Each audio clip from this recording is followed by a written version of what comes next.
വിവിധ സ്ഥലങ്ങളിൽ നിന്നുള്ള സഹായം വരുമ്പോൾ വ്യത്യസ്തമായ ചില കാഴ്ചകൾ കേരളത്തിൽ കാണുന്നുണ്ട്.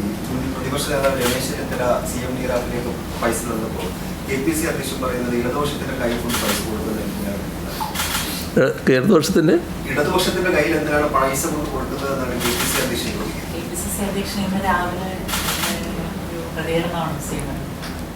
അത് പ്രത്യേകമായിട്ട് എന്തെങ്കിലും പറഞ്ഞായിരിക്കും. എല്ലാവരും ഇപ്പോൾ ഇതുമായിട്ട് സഹകരിച്ചുകൊണ്ടിരിക്കുകയാണ്. എല്ലാ ആളുകളും ഇതുമായി സഹകരിക്കുന്ന നിലയാണ് പൊതുവെ സ്വീകരിച്ചിട്ടുള്ളത്. ഞാൻ നേരത്തെ പറഞ്ഞതുപോലെ, ആവർത്തിച്ച് പറഞ്ഞതുപോലെ, അതിൽ നമ്മൾ കേന്ദ്രീകരിക്കുക. ഏതെങ്കിലും ചെറിയ ശബ്ദങ്ങൾ അല്ലാതെ വരുന്നുണ്ടെങ്കിൽ അതാണ് പ്രധാനമെന്ന് നമ്മൾ കാണണ്ട. പൊതുവെ എല്ലാവരും ആരോഗ്യകരമായ സമീപനമാണ് സ്വീകരിക്കുന്നത്. ഒന്നിച്ച് നാം നീങ്ങിക്കൊണ്ടിരിക്കുകയാണ്. മറ്റേതെന്തോ എന്തെങ്കിലും എന്താ ഉണ്ടായതെന്ന് എനിക്കറിയില്ല. അങ്ങനെ എന്തെങ്കിലും പ്രത്യേകമായിട്ട് പറഞ്ഞതായിരിക്കും എന്ന് മാത്രമേ കാണുള്ളൂ.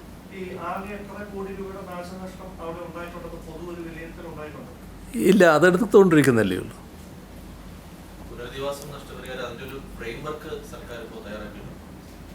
അതിനല്ലാണ്ട് ഇപ്പോൾ പ്രാധാന്യം എന്ന് പറയുന്നത് ഈ രക്ഷപ്പെടുത്തലായിരുന്നല്ലോ ആദ്യം. ഇപ്പോൾ ഇനിയും ആരെങ്കിലും ബാക്കിയുണ്ടെങ്കിൽ അത്തരം ആളുകളെ രക്ഷപ്പെടുത്തുന്നതിനാണ്. ഈ ദിവസങ്ങളൊക്കെ അതിനാണല്ലോ. എന്നാൽ അതേസമയം തന്നെ മറ്റു ചില ആലോചനകളും ആരംഭിച്ചിട്ടുണ്ട്. ഒട്ടും വൈകാതെ തന്നെ അതിവിശദമായ പുനരധിവാസ പാക്കേജ് തയ്യാറാക്കുകയും ചെയ്യും.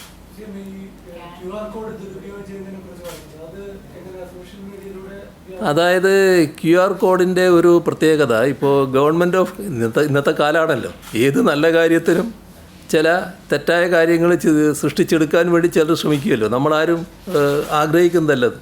ഇപ്പോൾ ഗവൺമെൻറ് ഓഫ് കേരള എന്നുള്ള ആ ഒരു ഭാഗത്ത് കേരള ഗവൺമെൻറ് എന്ന് വെച്ചുകൊണ്ട് ചെയ്താൽ നമ്മൾ എവിടത്തേക്കാണോ പോകേണ്ടത് അതിന് പകരം വേറൊരു സ്ഥലത്തേക്ക് ഈ പണം പോകുന്ന നില വരുമല്ലോ.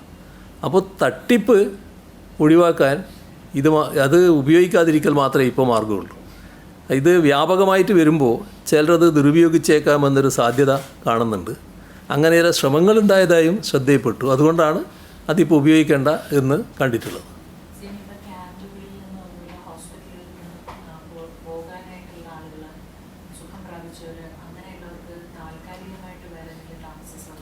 ഇപ്പം നമ്മൾ ക്യാമ്പുകൾ തന്നെയാണ്. ആ ക്യാമ്പുകൾ സ്ഥിരമായിട്ടല്ല, പക്ഷേ അതിൻ്റെ ആലോചനകളിലേക്ക് കടക്കും. ഇപ്പോൾ